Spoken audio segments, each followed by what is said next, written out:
My video, I just want to very quickly talk about another presentation which I saw on demand on the NAS conference, and this presentation was delivered by someone called Lisa Cromar, and it was about autism and person-centred counselling.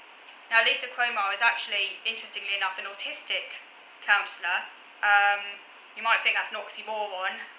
I certainly used to think that's an oxymoron. How can you be autistic and be a counsellor? I was probably going to get a lot of criticism on my channel having said that. The thought police will be down on me like a ton of bricks. But I do speak my mind, I said as it is. Like I said, I don't beat around the bush, so sorry if I offend someone. But I did used to think quite sincerely that autism and counselling don't go hand in hand, because autism by definition means a mind blockage. You can't really understand someone else's thought processes. You do struggle with empathic understanding. We're not allowed to talk about lack of empathy anymore, but I do because I don't have any problem with the medical model, and again I say what it is. Sorry to the newfangled neurodiversity ideas about autism just being different, but I'm sorry, but I just say it as it is. Sorry about that, but you know, nothing's going to stop me. Cancel culture and all that, I don't care. I just speak my mind. But yeah, like I was saying, and YouTube is a great vehicle to do that, by the way, because at least you can't be cancelled on YouTube, unlike on Twitter. But like I was saying, yeah, so it used to kind of baffle me, this idea that like you could be autistic and actually be a counsellor, because like, you know, counselling and autism, I just struggle to see how the two are possible. But anyway, enough said. Clearly you can be autistic and be a counsellor, as there are autistic counsellors out there, including someone called Lisa Cromar. She seemed a very nice person. But anyway, she gave a presentation on autism and person-centred counselling. She was diagnosed autistic age 37, so only a few years ago, and she's got several kids, so she's clearly pretty able. Not the type of autism I have, you know, I won't be able to do that. But yeah, she might share the same diagnosis, but world apart from me in terms of, you know, her level of functioning, as it were. Again, we're not allowed to talk about function labels, I don't give a crap. I will, when you know, no one can police my language, sorry, but I will talk about it. But anyway, so I'm feeling a little bit full of energy today, so forgive me if I talk a bit quick. I've just got a lot to say. But anyway, so she was diagnosed autistic age 37, so a few years ago, and she was giving a presentation on autism and person-centred counselling. So she's a counsellor, and she was talking about how the words around autism are all negative in the DSM, Diagnostic and Statistical Manual. For example, deficit, restricted behaviour, and so on. Personally, I don't have any problem with that. Autism is a deficit, autism is a disorder, so, you know, why are we even querying that? It's, you know, like I say, if you are properly disabled, and again, forgive me, but like I do feel that people who aren't properly disabled, the reason why they don't like the word deficit is because they're not even disabled properly. So like, you know, but for those who actually are, autism is a deficit, and like we're not beating around the bush, it is a deficit. You know, it's taken a lot from my life. I'd rather not have it. It's a burden, you know. I'd have achieved far if I didn't have autism, but I do, so it's a deficit, definitely.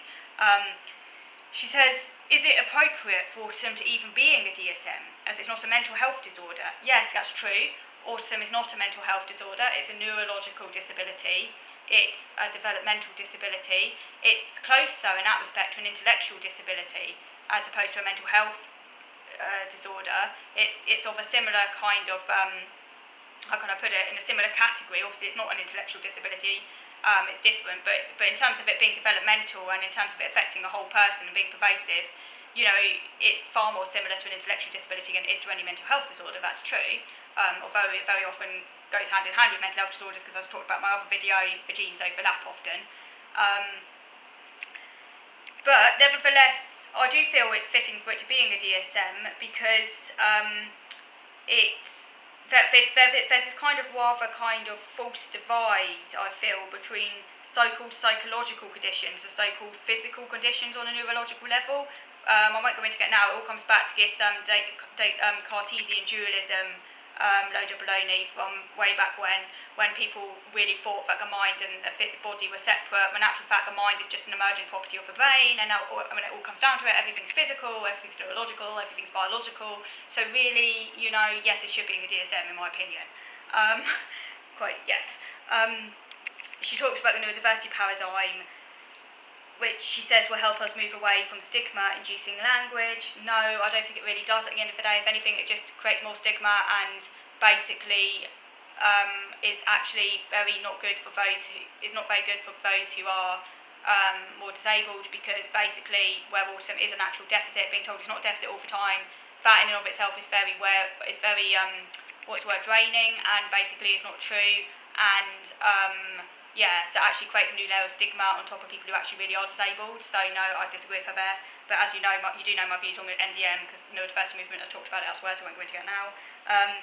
She talks about the double empathy theory, this idea of there being different cultures, that non-autistics struggle with empathy just as much as autistics, because they're two different cultures, and two different neuronal cultures trying to understand each other means there's going to be a breakdown in empathy, and it's not all on the autistic side, but the neurotypical has to take a share of the blame as well.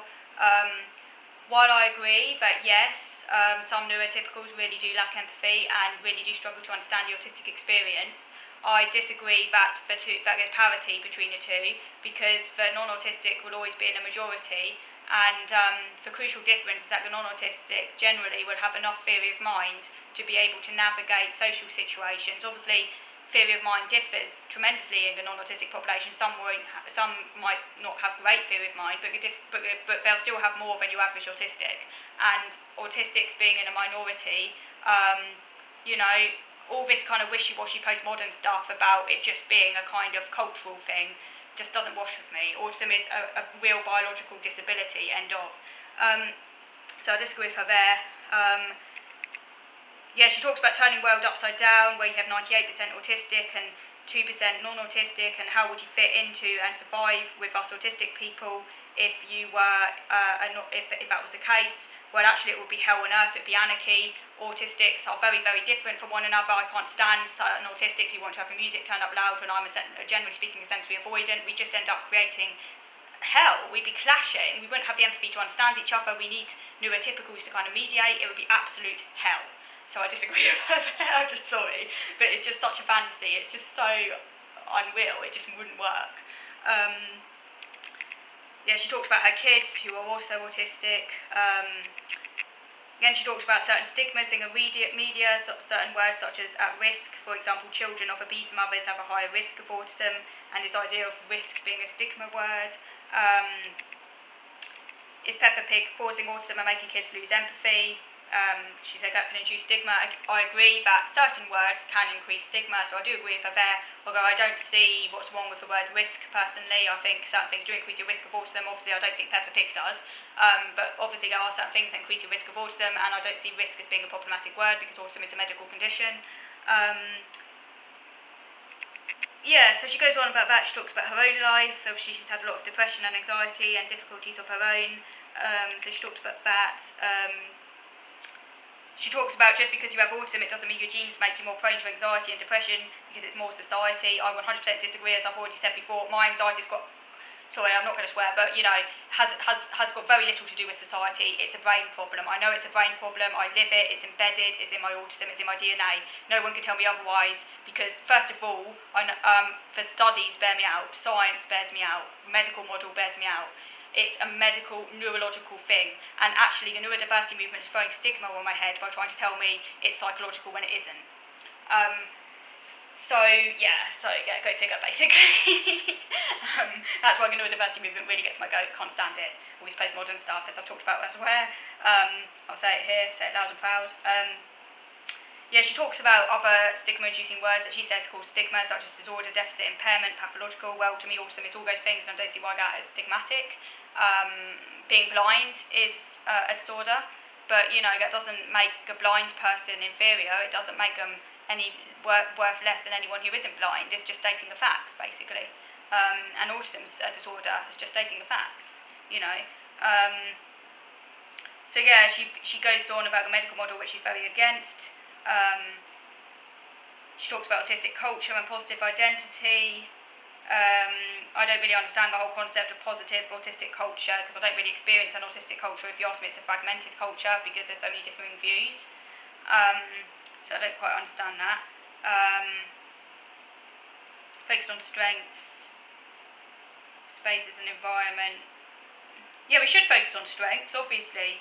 Strengths are important, we should focus on strengths, but we mustn't at the same time ignore the deficits either. It needs to be balanced. as I say, very, very neurodiversity based. That's why most of it I disagreed with. But I just thought I'd let you know about it. So thank you for watching.